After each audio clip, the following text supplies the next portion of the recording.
I have got, is it fair to assume that there is a fair mix of both the clients as well as the technicians that over here?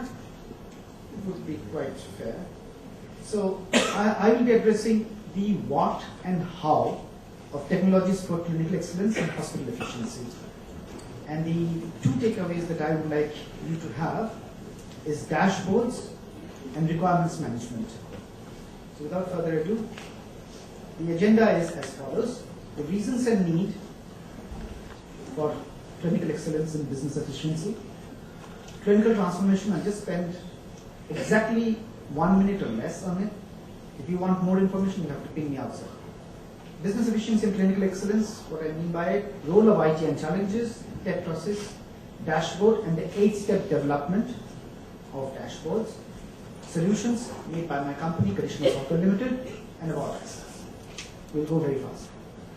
Now, my first point is that what cannot be measured cannot be managed. Clinical key performance indicators are one way to effectively assess the medical world. When I say the medical world, actually I mean the clinical world, of course, but they are very loose terms, really.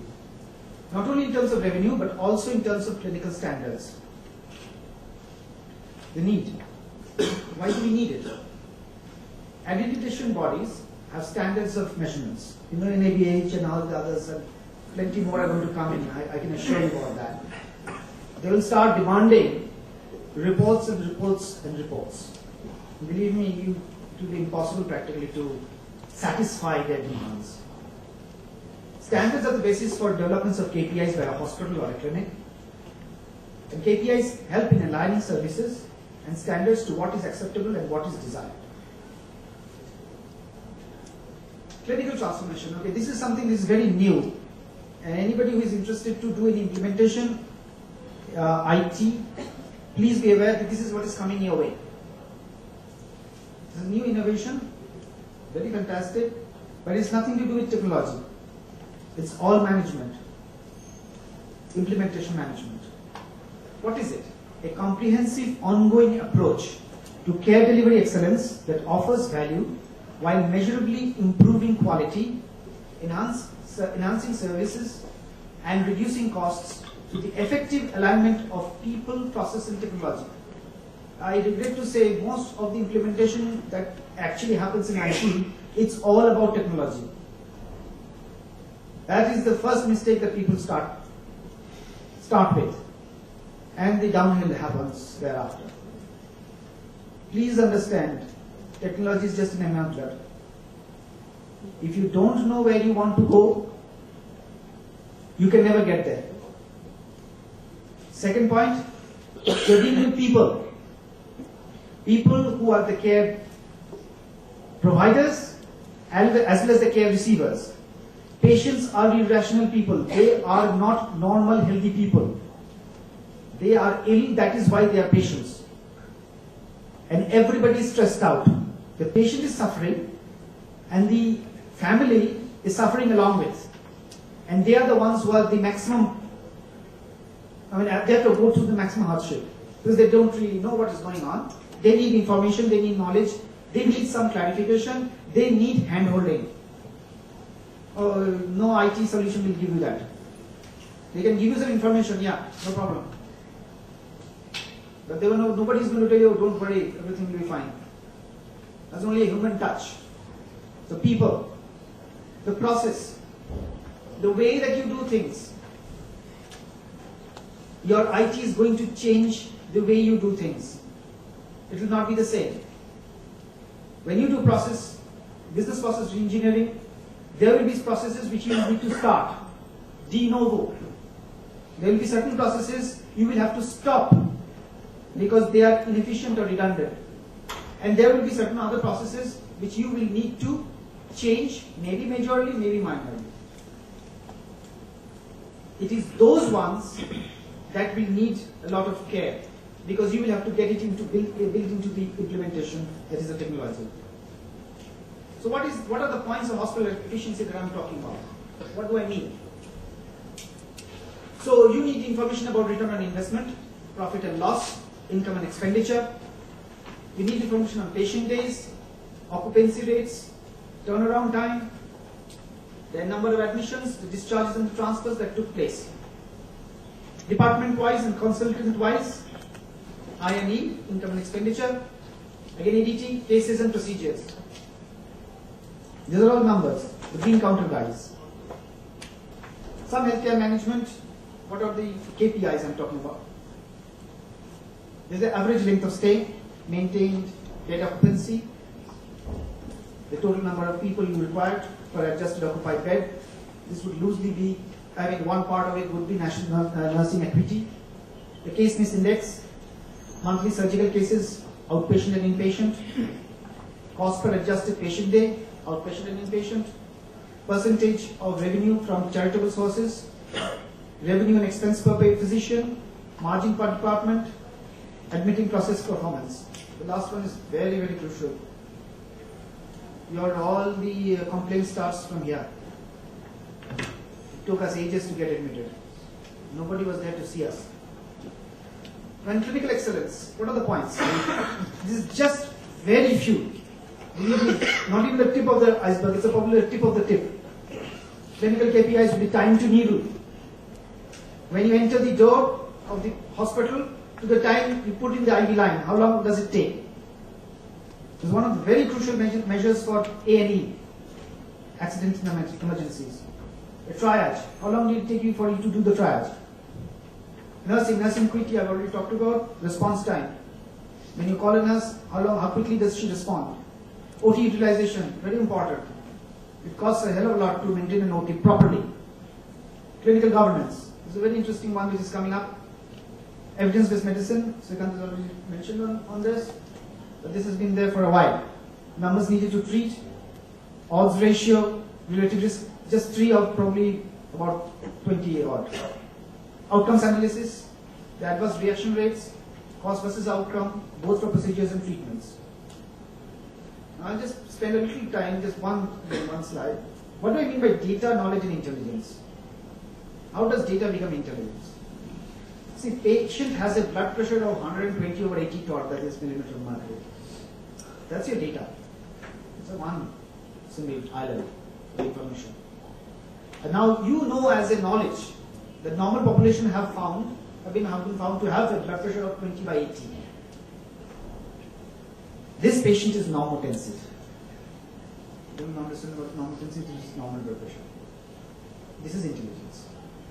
And believe me that the third one is what the clinician is supposed to bring to the table. I can program it only up to a point. Oh, I can use artificial intelligence, I can use neural networks, I can use Bayesian belief networks, I can use all sorts of networks. Nobody is as fast as an experienced clinician, I can tell you that. You cannot ever replace him or her. Let's not forget. How do IT enables? What does it do? True and accurate capture of data? Big question mark actually. Because if you don't have data validation, you can put in garbage in and garbage out. Efficient warehousing of data that may easily be manipulated. Very interesting. I can tell you, if you challenge the IT guys, they will deliver. If you give the requirements properly, they will deliver. But if you don't tell them what you want, they can never get you there. How can they? This is common sense, right? Unfortunately, common sense is the least common of all senses. Opportunity of mining data in a variety of ways. Easy backward referral to data that led to the intelligence. To backtrack. See, if I give you a person who has not really suffered, maybe he will have a very small file. But his whole life record could run up to 150 pages easily. Try and find out one information that you're looking for, and as is the normal case, you never get the one that you're looking for. Here you will. Properly built, it will be done to you in a flash, no problem. How the IT enables healthcare, addresses the uncompromising need for patient safety. Now, patient safety is a very interesting topic. It can have many connotations. Reduces the cost of delivering and managing healthcare. Provides integrated cost containment strategies. As a project, it has a definite start date and a definite end date. It's an ongoing thing. Requirements never ceases to come in. even after the IT solution has become defunct. The requirements still keep on coming for the old system. That is why you need a new system. It's not only because of technology has become obsolete, it's because your requirements cannot be met anymore with your older system, no matter how reliable it is. Now, IT will do this because in standards and automation, you are asking it to follow a process each and every time without fail. It will do that happily. Whereas a human being is prone to make mistakes. Errare humanum est. IT does not do that. But then if it is bug loaded, then what is the tech process? How do we do this dashboard thing? We do the data capture, that is stored. Then we do an ETL process. The engineers will understand what I mean by ETL process.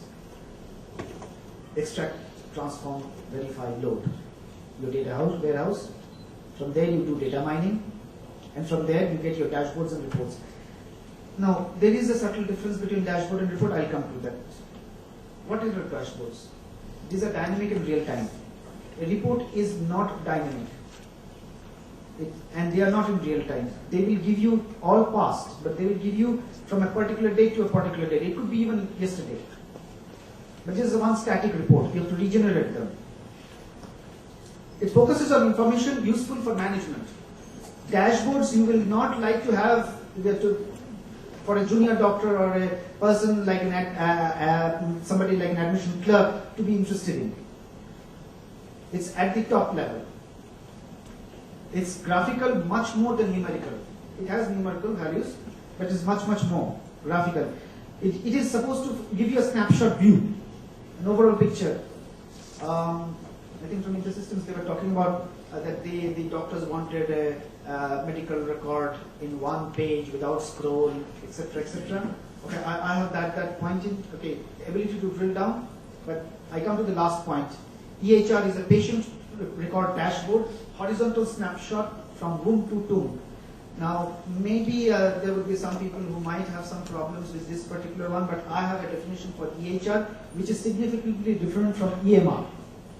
EHR is an electronic health record. That is all that has happened to me since I was born, or even before.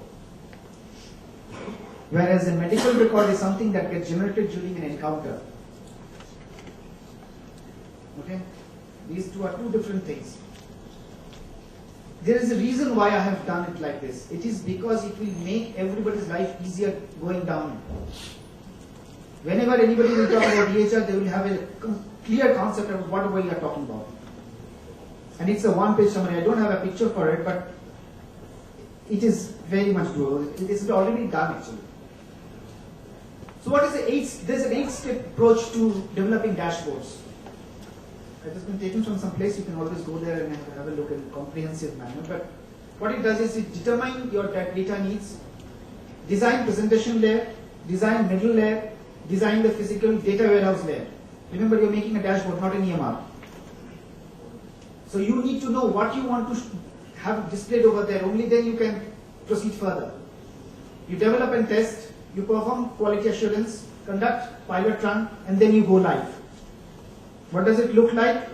Something like this. There are some others you can always go and have a look. But this is what it looks like. It actually may not be, I could have made it a little bit more colorful, but it's okay. This gives you don't really have to look at the number. The number is there. But you can see it from the speedometer sort of thing, where you are. And you can change it.